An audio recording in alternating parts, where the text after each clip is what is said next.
In other news tonight, she says she was drugged and raped at that rave in Mecosta County that drew a crowd of more than 2,000 people. And as organizers call the event a success, she's putting out a warning to anyone considering taking part in another event like it. 24-hour News 8's Leon Hendricks just spoke with the victim, and he's live tonight. Brian, good evening. All this talk about this event being a so-called success, the victim says is a slap in her face because while they are celebrating, she's healing from the trauma of that night. Done a lot of crying. When she got there, she realized it was more than expected, a party packed with thousands and the crowd that was doing a lot more than drinking alcohol. Cocaine and heroin and Molly and ecstasy.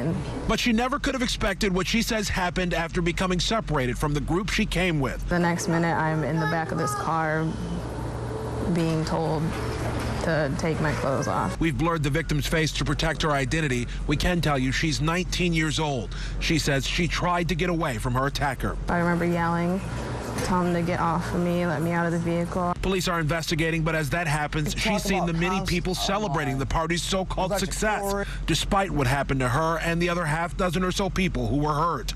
And she's gotten those invitations already, making the rounds for the next party like it. Her advice is simple. Don't go. It's stupid. It's very stupid. After her attack, she was taken away by ambulance. Hospital staff told her she had a known date rape drug in her system.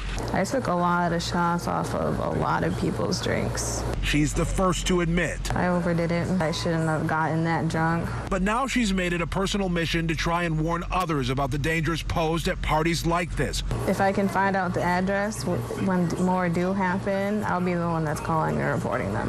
While at the same time, healing from her own awful experience that night. Every time I closed my eyes, all I could see was the party.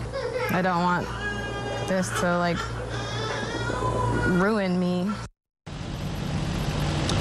And as she spoke with us tonight, the victim had friends with her, supporting her. She is also a mother and is still healing from the wounds from that night.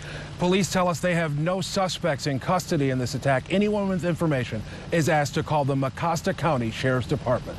Reporting live tonight, I'm Leon Hendricks, 24-hour News 8.